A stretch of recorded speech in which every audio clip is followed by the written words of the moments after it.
All right. Good evening, everyone. This is the All About Nothing podcast, kind of daily show. I am Barrett Gruber, host of the All About Nothing podcast with Zach King. This is Bill Kimler, host of Black, White, and Blue in the South with Dr. Jamil Brooks. Good evening, everyone. Welcome. Hey, how you doing, Barrett? You want to know what I read while I'm waiting for you to bring me on? Please let me know. Can you see what that says, or is it backwards in your view? No, it's correct. That's Stephen King's The Complete Concordance. No, what is part of the words cut off? You got it. The Concordance. Yeah, the Concordance. Very nice. Is that all 7 books? Of the Dark Tower. So this is an encyclopedia of the Dark Tower series. So you can have this handy while you're going through Stephen King's epic masterpiece, The Dark Tower. It is a fantastic series. It is amazing. Absolutely an amazing series. Dark Tower, the drawing of the 3. I mean, it's fantastic. You've got your cred. You've named 2 of the 7. Actually, it's 8 books. Is it 8 full books? Well, after the 7th book and his final book, The Dark Tower, was completed, he came out a few years later with A Wind in the Keyhole. Yes. And it was like 3 novellas about kind of revisiting that world. So that's the 8th. You're right. It's canon, but it's not part of the main 7 saga. Yeah, novels. I was really hoping that there was going to be a like an actual like TV series to go along with it, and ultimately just kind of like, you know, it's coming. It's coming. Good. Under the Dome. Like, I was excited to have a series about Under the Dome, and then when it deviated from the actual story, I was perfectly fine with that, because I was happy to have a basically a brand new telling of the story. I thought that was cool. So, well, I'm sorry, that series sucked after they got out of the I never actually watched the 3rd season because the 2nd season was so miserably done. I couldn't bring myself to even care anymore. One of these days, I need to go into a deep dive with you about my alter ego, which is my Stephen King journey and my Stephen King world, which is a completely separate parallel life that I don't think you know but a scratch of it. Only a scratch. I was. Is it similar to like when Chris Gaines came out of Garth Brooks? Is this the same? I don't know anything. I don't know anything. No, it's still me and part of my personality. I'm not that crazy. But every day there is dedicated time spent on Stephen King's works. Okay. Every day. Yeah. And I've got a website. I've got 2 social media accounts I maintain. And a library that would blow your mind. Interesting. As to how my fandom got started. I'm ending my 3rd year. So next year will be year number 4 in this quest of mine. I started reading Stephen King when I was 7 years old, and it was the first Stephen King that I had ever read. Then Misery and Dolores Claiborne, and like, just continued to Gunslinger, and then Two Tower, or it was a long. I have not gotten back into reading Stephen King just because I wind up picking up. I don't have it here, but I wind up picking these books up that are by editorialists or whatever that write for like the Wall Street Journal and stuff. You stop reading for fun. Now everything's about the real world. That's correct. No, I was like you as a kid. First one was Night Shift that a librarian gave me in 5th grade. And, collection of short stories. And they just blew me away. I barely understood half of what I was reading, but I knew it was good. And then the librarian gave me The Shining to read. Oh, yeah. And again, grown-up book, but I knew it was creepy. And then from that day on, I remember the day it came out. I was in 8th grade. It was the summer after 8th grade. And we we rode our bikes to the mall, waiting for Walden Books to open, where you can see behind the gates the stack of Stephen King's It.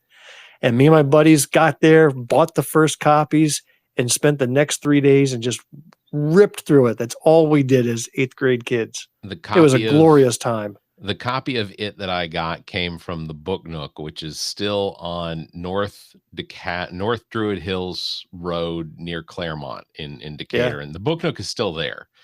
Like, it's obviously been cleaned a couple times since the last time I was in there, but it's still a really cool place to visit. So I had read all of his books up through about college. I kind of got away from it. I would dive into one here and there, but kind of like you, I kind of fell off by the wayside. Yeah. Got back into it a little bit. then when I turned 50, I was like, oh shit, time for a midlife crisis. What's it going to be? And I decided what I'm going to do, and I have done, is I was going to revisit one of the most cherished parts of my childhood, and that was the Stephen King books. Yeah. So I made it a quest where I was going to read every one of his books in publication date for the most part. And not only read the books, but watch every one of the movies, and then watch every TV series, and listen to every podcast and every other little, like, consuming nonstop everything Stephen King. And so I'm in my 4th year, and I've gone through about 9 books at this point. Okay. But you got to understand, like, there were 12 movies of Children of the Corn. Oh God. Yeah. And I had to watch them all. I watched them all. I assume you have not worked your way up to Dreamcatcher yet. I have not. I've read the book and I've seen the movie already when it came out. Okay. And I have very little memory of it except for something called Shit Weasels. I remember that. So aside from being a book about shit weasels, I really don't remember. And that was the other thing. I ran through these books so fast that I raced through them and retained nothing of what I had read. Sure. So I could say, yeah, I had read Christine. It's about a car. And that's all I remember. So going through this again in a slower, deliberate pace, live blogging while I'm doing it, live tweeting while I'm doing it, listening to the podcast, interacting with the hosts. It's been an amazing experience. And it's a highlight of being alive. So at this rate, I'm tracking my journey. I should complete somewhere around the year 2035. And that's assuming he writes no new books, which I got of bad course news. He's still writing. I know. He's got a 3rd Talisman book coming out next year. Yeah. And I can't wait. Yeah. So right now I'm in the middle of the Dark Tower. So that's why I had that concordance handy. Yeah, his short stories turn out some of his best work. I mean, and then the movies that are made from his short stories. I mean, I guess Needful Things wasn't a short story, but I always loved the movie Needful Things. Ed Harris was in that. The book was fantastic. What was the Insomnia? Insomnia is the one book that I think would be fantastic as a movie, and I wish that they would make that one. I agree. I think there's another one. His best work in the last 25 years is a book called Revival. Yep. And I remember getting through that book and just saying, boy, this is Stephen King at a level that he hasn't been at in years and hasn't reached since. That would make an amazing movie, and I'm surprised it hasn't yet. Yeah, I agree. Real quick, I want to remind everybody, SoulHAUS Sessions with Priest Jacobs coming up October 22nd at the Koger Center for the Arts. Doors open at 5 o'clock. Special guests are going to include a bunch of the people that were involved in the original hip-hop Comic-Con here in Columbia called Colacon. Artwork is going to be on display from Dan Lish. I do have to make a correction because several times I said that Dan Lish was coming over from the UK for this. That's what I thought. I was like, how cool is that? You're getting somebody to fly across the ocean to come to South Carolina. He's not, huh? I was wrong. Dan Lish's artwork is going to be on display at the Koger Center for the SoulHAUS section of the Koger Center. So he's still in the UK. He's just not going to be here in person. Yeah, he's not going to be here. But tickets still are available. I think you're on the hook to buy his flight now. Now you have to arrange his travel. You're on the hook. You know what? Can we pretend like that's not we haven't said anything about it and just move on? You're making buku money off of us nothingers, man. I know that. You have plenty in your pocket. Tickets available at Eventbrite. You can check the show notes so you can follow Preach Jacobs at Preach Jacobs on the Instagram. Will Preach Jacobs be there? Let's double check this fact. Preach Jacobs is definitely going to be there. Okay, good. There isn't an issue with that. That is not a problem. He's going to be there. Yeah, I can't trust anything Barrett says nowadays. That's not always fact check me. Always look it up. Hey, I need a little therapy from you. Sure. I need to be told it's okay if I don't release an episode on Wednesday on time like I normally would. It is perfectly okay if you do not release an episode on Wednesday. And I scheduled to, supposed to, and have it recorded, but have not had a single blessed moment to sit down at the computer and do any editing. And tomorrow's not going to be any better. I look, the big media empire will be okay only because Preach Jacobs has an episode that it releases on Wednesday.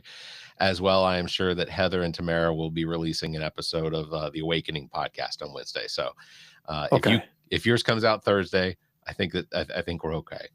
Good, they got me I think we'll be covered. okay. And I don't even know if Thursday's possible at this point. This is just nuts. And it's the favorite thing I love to do. Like Yeah. I will procrastinate everything else in favor of this podcast. But every time I sit down to do it, I'm interrupted. Just can't get to it. Zach and I recorded an episode on Sunday with an author that it was an interesting conversation. He was based on all of the evidence that I had about him and the book that he wrote. I had this belief that we were going to have this guy on that was just a full-on Donald Trump supporter. So I was kind of hoping for that conversation, but it wasn't. He's just sort of your traditional Republican that doesn't like a lot of what he sees as far as Donald Trump. And but he still considers himself to be a Republican. Now, we didn't get into who he voted for, because I know where. Why would you ask the question everybody wants to know the answer to? I mean, what as a podcaster, why would you go there? I you know what? Out of respect for the fact that we drug this guy out of bed. The fact that is that he emailed you to get on the show. Let's be honest. You didn't drag anybody. He did email us, but that episode will release on Monday. But I've done all the editing for it as with respect to the interview portion of it, but I haven't done all of the post production work to it, which I'll be honest with the All About Nothing podcast. There's not a whole lot of production, post production that goes into it.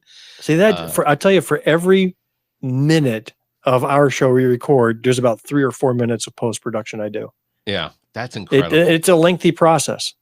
That is incredible. And I'm sure it makes no difference in the final output. It's just how I operate, and there's nothing I can do about it. It's the same with me and Welcome to Wonderland. You all produce something that ultimately you want to be a reflection of your skills and the level, the bar that you I wish I could just shovel the slop that you and Zach do on a regular basis. And you'd have a lot more. Like, I wish I can get to 270 some episodes of utter shit.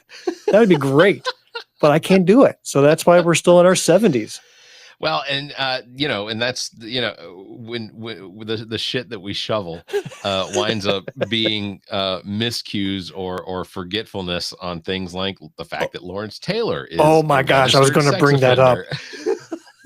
I'm sitting there listening to your show, and you're talking about the pedophile world and sex offenders and all of that, and then you bring up the children's presidential fitness program where he had Lawrence freaking sex offender Taylor on as one of the children foundational funds there, and you didn't. It was like the volleyball was there hovering at the perfect place to spike it, and you let it hit you in the face. I was like, I was screaming through the phone. For the life of me, I remembered that Lawrence Taylor was not a good person. Like, I could remember, I remember. What do you think, he had traffic tickets? I mean, what did you think he did? Well, I think between Zach and I, we kind of bounced it back and forth. Was he a murderer? Was he, You know what? I can excuse because you just don't know better. Zach is the one I'm more disappointed in. He's the guy that should have known. He's got his pulse on what's happening in the world. Yeah. And the fact that he didn't say anything, that's on him. Zach's completely at fault. And to let that slide, I think that our text message chain that may still exist on your phone, you should just rant, just let him have it, because that's where it belongs, in the text message chain directed right at Zach. But yeah, New York Giants former linebacker Lawrence Taylor, LT if you're nasty, registered sex offender, is now part of the President Trump's Fitness Council for Children. I'm glad. You know what? I should have made you do a research paper on the subject. That's like your punishment. Now you have to go. ChatGPT would have come in handy for that one. How many paragraphs? Hey, I appreciated the call out to my ChatGPT experience on your last show about being in the alternate timeline as the explanation for what happened. ChatGPT thought Biden is currently president. I have the screenshots to show it. Yeah. And I have more evidence into why I think that we are in some sort of it, or we have alternate timelines or multiverses that are just kind of merging. And I want to bring up specifically Donald Trump's message that he posted on the 12th, which was, yesterday. Well, it was technically yesterday. It was as you can see on the screen, 12:38 a.m. Sunday morning, where he said the Biden FBI placed 274 agents into the crowd on January 6th. If this is so, which it is, a lot of very good people will be owed big apologies. What a scam. Do something, President DJT. It is important to note that on January 6, 2021, Donald Trump was still president. Wait, do you think that might have been a direct message he thought he was sending to Pam Bondi or to Kash Patel? That has the makings of a DM. Do something, right? Yeah, I hadn't given that consideration. But hear me out. What if we have multiverses like just kind of like blurring and the lines just getting crossed? What if in the reality that Donald Trump lives in, Biden was president on January 6th? And no, you're making a face like this is just not. No, I'm thinking, I'm dwelling on it. But what if Donald Trump isn't dementiated? What if his brain cells aren't literally stabbing each other right now? And he is of the belief of these things because they are true in the multiverse that he exists in, that this Donald Trump that we have exists in. And it's just kind of like we get occasional, little signs that there is still here's another sign connection. Well, here's a sign that we're in that multiverse. You had Mike Johnson, Speaker of the House, saying that it was Republicans who are for affordable health care, and they're doing everything they can. So that made me question everything I know. Who are we? Where are we? Feeling. It's an uncomfortable feeling. And how are we? What if in this other parallel universe, day 13 of the current government shutdown is actually the fault of the Democrats? What if we are existing in a timeline that is this is Schumer's shutdown, right? He unilaterally said, shut it down. He did by himself. Yeah. And there's nothing the Republicans can do about it, right? No. Nothing. They're helpless. They're just sitting on the sidelines going, oh, we wish we could get back into session. There was, I believe that there is a vote in the Senate that's supposed to come up again tomorrow to potentially bring the clean bill to the floor, but there is no plan for any sort of discussion or debate on the bill. That the Republican majority leader, who I don't know his name because he's not Mitch McConnell, is John Thune. Thune, that's it. Yeah, Thune. He's just planning on shoving the bill back down to see if they'll get any more Democrat votes.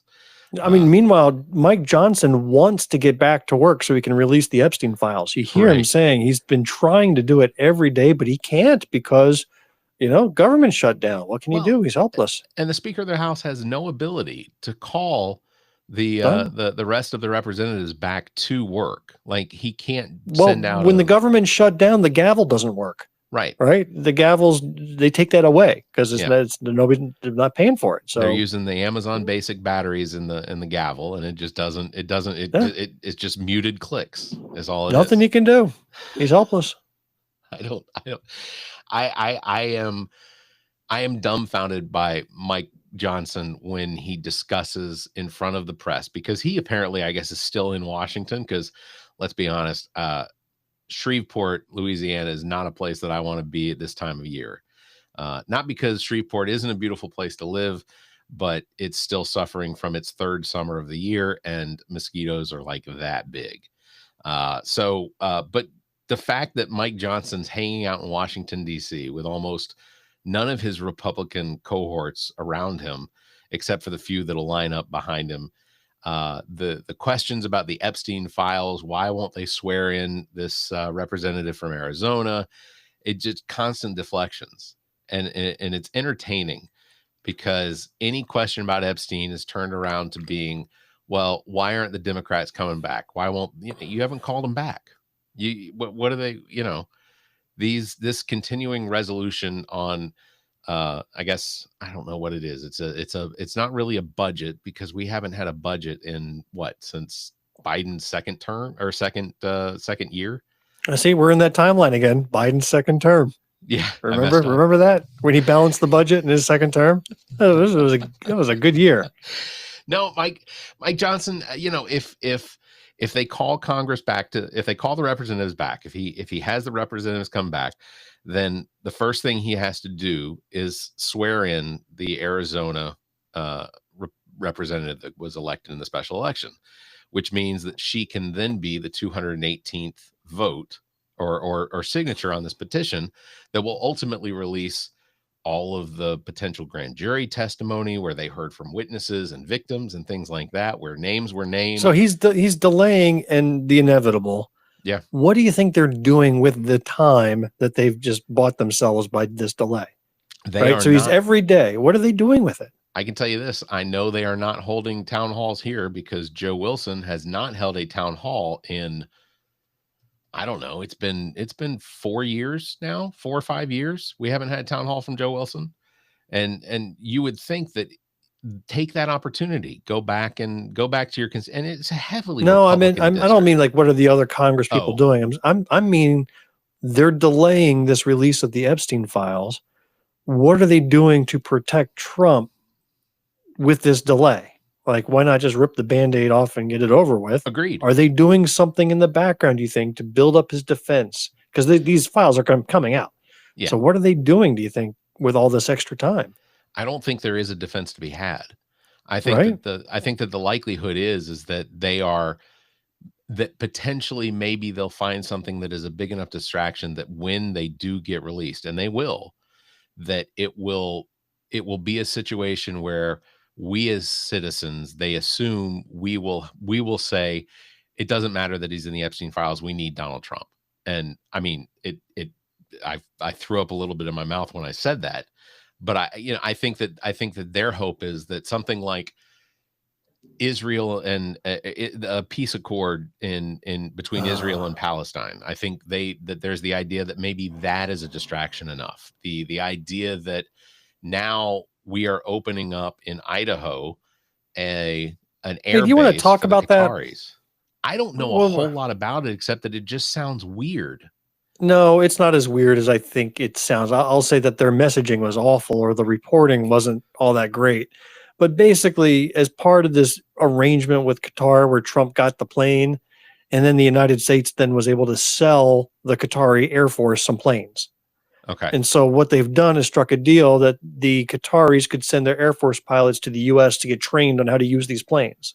Okay. So they picked an air base in Idaho, and they're going to train the Qataris on how to use the planes. It's not like the Qataris are opening up their military base here in the U.S. and are going to conduct military exercises. It's really train them on the planes. Now, the whole deal itself is very shifty to begin with, but I think the headline was quite alarmist and misleading for what it actually is. It did feel that way, but that's why I just don't know enough about it. It doesn't. I think normally the U.S. would just send trainers out to their air bases, right? And, we've sold planes all over the world. We go and train them where they are. I'm guessing the Qataris don't have an air base to hold these damn planes that Trump made them buy. That's what I'm guessing. It's not a big country, and because they hosted the World Cup a few years ago, I have a feeling that it's mostly just stadiums now. I mean, I watched the World Cup. The stadiums were beautiful. I still could not imagine playing the World Cup during the summer in Qatar or in Qatar or whatever we're calling it now. But like, it's 120 degrees and these are open air stadiums. But I think you're right. I think that that's a different subject. Soccer. I don't get it. World Cup. I'm seeing people going crazy, riots in the crowds, and I couldn't be more bored by a sport other than possibly baseball. But I got to admit, I think baseball has more variety in it. More weird things can happen, and I'll put the Phillies loss as Exhibit A. You saw that final play of theirs? Yeah. That total the pitcher just completely froze on a simple ground ball to him and let the winning run score in overtime. But soccer, it's just back and forth and back and forth and back and forth. I was like, oh, it's 2-0, after 10 hours of play. And I was like, come on. There is some soccer that I do enjoy. I'm going to get hate for that. Yeah, probably. But I do enjoy some soccer. I like, as long as it's cut in with some of the drama and whatnot that goes on. If you ever watch Welcome to Wrexham on FX, I think that is a fantastic program. And it's not just the soccer, but it's also the story about the players and the fans and the town of, or the city or town or village of Wrexham in Wales. That is, it's a very intriguing story, and I think that between is it fiction or is it like a reality TV show? It's completely reality. Basically, Rob McElhenney and Ryan Reynolds bought Wrexham UC, whatever. One of those letters at the end that indicates that it's football over soccer or whatever. But I enjoy it. I think that it's a very genuine program, and sometimes even the stories that they tell during the program, it'll tear you up if you're paying attention. Okay. But it's enjoyable. But aside from that, I don't disagree. Soccer is not an easy thing for me just to sit down and watch 90 minutes plus however much time someone has been injured. You know, the refs getting to make the decision, the clock runs constantly, and it does get to be a little slow sometimes. It's not full of all of the excitement that there is with like football. So I attribute basketball, and I'm going to get hate for this. Basketball and soccer are sort of that same level of excitement for me. I can go to a basketball game and really enjoy it, but if I'm just watching it on television, I do tend to have a difficult time trying to. I think basketball is most enjoyable in the final minute of the game, of a close game, and it's the playoffs, right? That to me, I will watch and not blink, because it can get very, very intense. But all that time and all that season leading up to it, yeah. Sometimes there's just too many games, and that's why I like the NFL so much, because there's like only 17 games and then the playoffs, and that's it. Do you want to comment on the fact that Donald Trump today told Fox's Peter Doocy on Air Force One that he doesn't think that he is going to heaven at this point? Was that today? That was today. Yeah. Oh. That was today. That was after the time I guess this was on the way back from it was either on the way to Israel or the way back from the Middle East. But yeah, apparently conversation with Peter Doocy. Yeah, he told Peter Doocy that he does not think that he is going to heaven. Is Donald Trump a dead man walking? Because I can only. Well, we are all dead men walking, so I don't even understand that phrase. Okay, so is he hellbound walking? And maybe that's what you meant to say. Is he on his way to a permanent sleep sooner than later? Oh, is he facing the Grim Reaper? Is he waiting for his dirt nap? Yeah, I get you. Okay, yeah, maybe. I mean, yeah, I don't know. You know my opinion. He's going to live to be forever. And he's the one blessed guy to annoy us till the end of time. They did finally come out with the doctor's report on Trump. Of course, it said that he was in extremely good health. That apparently this was a follow-up visit to his yearly visit, but this time they ran a lot of tests, CT scans, PT. You know, they ran basically everything you could potentially. I don't know, for a guy who's on death's door and he's still flying to Israel and giving speeches to their parliament.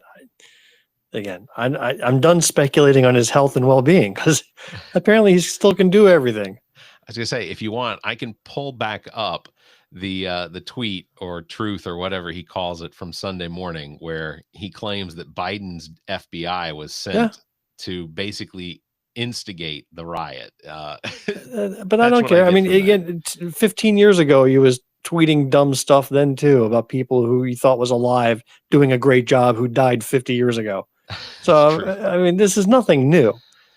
But in the last month, we've had him claim that he warned people about Osama bin Laden a year before the towers were hit by two planes. He claimed that that was he claimed 30 years ago that he was there on September 12th helping clean up. Like he was there shoveling, right? And there was no evidence he was ever there. He claimed that he was BS. He claimed that he saw from the roof of one of his buildings that right. There were. I grew up in New Jersey, right? Yeah. Donald Trump was known for failed casinos. That's who he was. He was a womanizing, reneging on contracts, You know, he was notoriously known for getting people to do work and then claiming some reason not to pay them. That was his reputation in Jersey. And he's living up to that reputation as president. He claims all of these victories. Like, we got to talk about this Middle East deal, right? That everybody wants to give him credit for. And you know, you want to give credit to somebody if they've actually done something, but I can't find what he's actually done to move the needle. Now, he's been in office for 10 months now, right? And he said he was going to solve it day one, but he's been in office 10 months. I think he just sat on his hands, waited for the last Palestinian to get killed, and then he swoops in, demands Netanyahu gives him credit. They work out some other deal, and then he gets credit that I think is undeserved. But you got to prove to me, show me, what is it that he did that led to where we are today that just wasn't just a natural outcome of one country committing genocide on another? I got nothing. Honestly, I felt like when the and don't be saying that we have TDS. I'm asking somebody, provide that argument. What is it that he did? Yeah, no, I'll be completely honest with you. When it was first announced that the Palestinians or the Hamas, I guess, that when Hamas and Israel had reached a deal that was going to free the remaining Israeli hostages, the 20 remaining, as well as Israel releasing what they called prisoners of war to Hamas or to Palestine. I didn't initially hear anything about it having to do with Donald Trump. Like nothing about what was being said felt like you could attribute it to anything that Donald Trump had done. But I think because he and Netanyahu are, so close, or are they even close? I think that they're just similar. I mean, they just fall in line with each other. I mean, don't forget, he pressured Netanyahu not to accept anything from Biden. Right. Correct. It's like, hold off, don't do anything. Yep. And then when I'm president, we can work out some stuff. So he prolonged the pressure that could have been applied. He was actively working against the active president at the time to achieve any type of deal, and none. Yeah. So I don't know what he did other than just wait the clock long enough for something that was inevitably going to happen. That is exactly what it felt like. It felt like that it was just an opportunity so that Trump could potentially have some reason for the Nobel laureates to potentially look at him next year. When Israel killed those the world kitchen chefs, that were out there serving food, when they bombed them into obliteration, he said nothing. When Israel went and shot their own hostages, remember that? Yep. They actually found the hostages and shot them to death by accident. Right. But that's just what they were. They were just fire first and figure things out later. They were into indiscriminate bombing of hospitals and everything else. And Trump said nothing. So what did he do? Yeah. It's disappointing. Yeah, it's constant. I had a conversation with my father-in-law recently about Donald Trump, and ultimately we were celebrating my twins' birthdays last week, and he waits for the perfect. You find a way to celebrate that's kind of odd. Yeah. Okay. Well, they turned 11. They don't get to turn 11 every day. Yeah. But he, after we had done with the cake and the food and the girls had opened their presents and things like that, he asked a question about, how do you feel about Donald Trump and this peace accord thing? And I said, that's a weird thing to ask a pair of 11-year-olds. Well, they had left the room. Oh, I'm sorry. I thought they were still opening presents while he's peppering them with questions from Fox News. Yeah. And ultimately I said, I think everything for Donald Trump is a distraction away from what the issue is here in the United States. And the issue here in the United States is, number one, sadly, which it shouldn't be, but it is still the Epstein files. And two, the inflation that we're all suffering from, gasoline or gas, groceries, mortgage rates, things like that. Like the actual things that are affecting people every day are not getting the attention of Donald Trump and his administration and the Republicans in Congress. And he said, well, what do you mean the Epstein files? They already released that. And I said, no.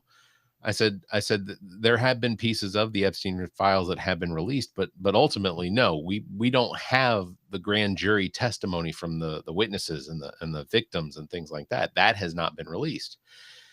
And he asked me, he said, well, why would I think that it's been released if it hasn't? I said, well, it just depends on where you're getting your information from. Because if you do watch places, Newsmax, OAN, Fox News, you will be given the impression that this is just a waste of time, because what is going to be released has nothing to do with what Donald Trump may have been involved with Jeffrey Epstein, because we already know Jeffrey Epstein had Donald Trump on the flights.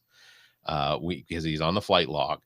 And, you know, we asked that question last week. What are some celebrities that would potentially disappoint us if we saw them on the logs, or if we saw them in the evidence or the grand jury testimony?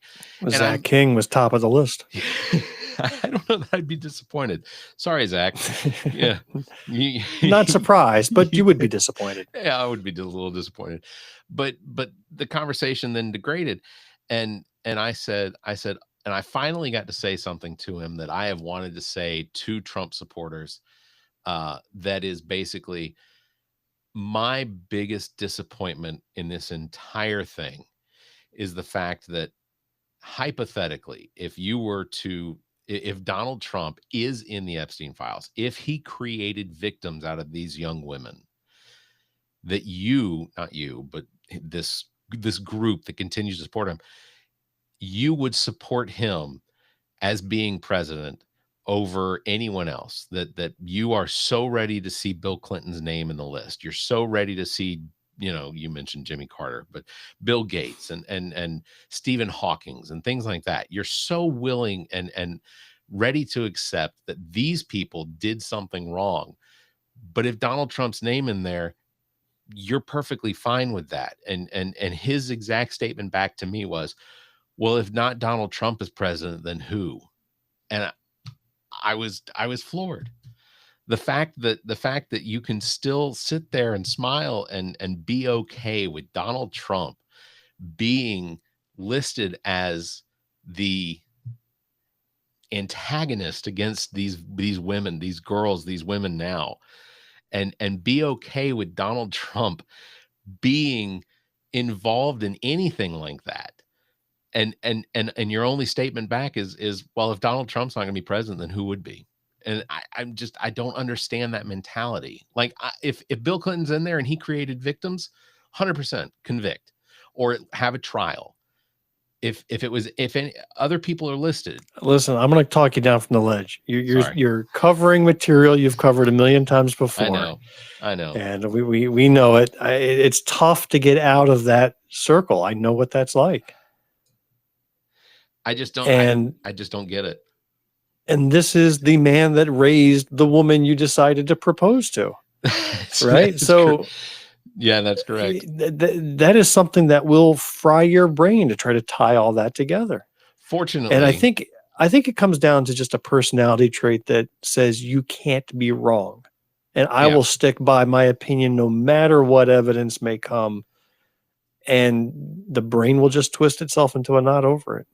Well, I will segue to the left just a little bit on this, but prisoners in jail with Ghislaine Maxwell have apparently been told that if they discuss anything about Epstein with her in jail or in prison, that there will be retribution. They will be punished for any conversations with her about Epstein, because there is a fear that if she discusses anything about Epstein with other prisoners, that information will leak out.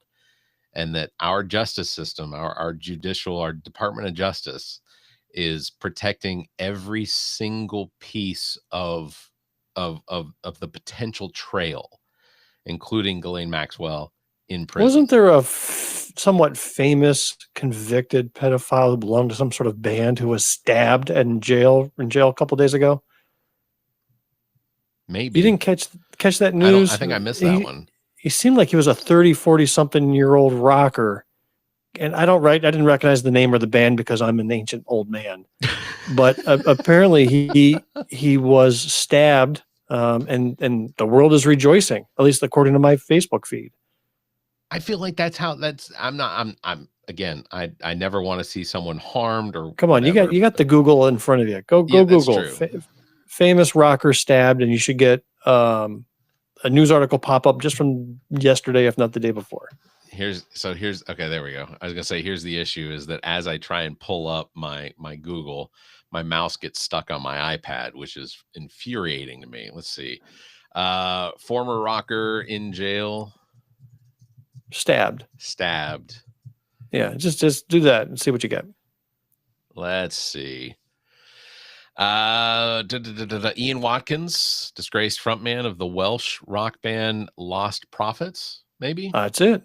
It was he was fatally stabbed on Saturday, October the 11th, at the HMP Wakefield, which I guess is a high security, maximum security prison in northern England, where he was serving 29-year sentence for a string of child sex offenses, including trying to. Oh, yeah, we don't need to go through it. We'll let the imagination fill in the rest. But yeah, that's what should be happening in that other prison with that other person, you were talking about, Ms. Maxwell. I'm not a fan of the death penalty, but I'm not in favor of just justice working itself out through fate. I don't disagree. I agree. I have zero issue with the community that these and respect to other prisoners in jail that took it upon themselves to. Let's not go that far. You're now issuing like the respect hand gesture over there. I'm one of you. I know. See, I got my tats. But ultimately, that's one of the things you hear about in prisons is that inmates have zero tolerance for people that are either abuse women or children. Or snitches. I think that's the other. Is like the other. Well, the snitches are okay; they just get stitches. But it's so while again, I am not someone that's in favor of the death penalty, because how can you be pro-life and then in favor of the death penalty or capital punishment? Like that just doesn't. Those two things don't go together. How can you be the man that raised your bride and yet not care if your president was a convicted sex offender? You're right. These are the mysteries of the universe that we've created a podcast to ponder. We would have to have her therapist on in order to discuss that. I think that would. I take it your wife doesn't join in on these conversations. She doesn't. They give her an incredible amount of anxiety, and I try to avoid them desperately. I try to avoid these conversations desperately. It doesn't work out. So, Bill, another fantastic show. I agree. I was going to say silence. I agree. Yeah. He's over no debate. Judging me, people. I don't argue everything. I don't have anything else in my notes for tonight. So I think thank God. I'll just say the thing about Ghislaine Maxwell and the prisons, that came from the Wall Street Journal. So of course, they were about to sue you if you didn't give them the proper credit. Make sure to give them credit for that. Well, we'll just wrap it up. Big thanks for tuning in. Don't forget, you can follow me at Barrett Gruber and Bill at Political Bill SC. You can catch us here Monday nights and Wednesday nights, 9:15. Oh God, we got to do this again Wednesday night. We do, and just imagine everything that will happen between now and then, right? I mean, yeah, too much happens. King's protest or no King's protest this weekend, Saturday, October the 18th. You can just Google it, because I imagine it's happening somewhere near you. I will be at the one in Columbia. Is there one taking place in Greenwood this weekend? No, the organizers decided to do it the weekend after.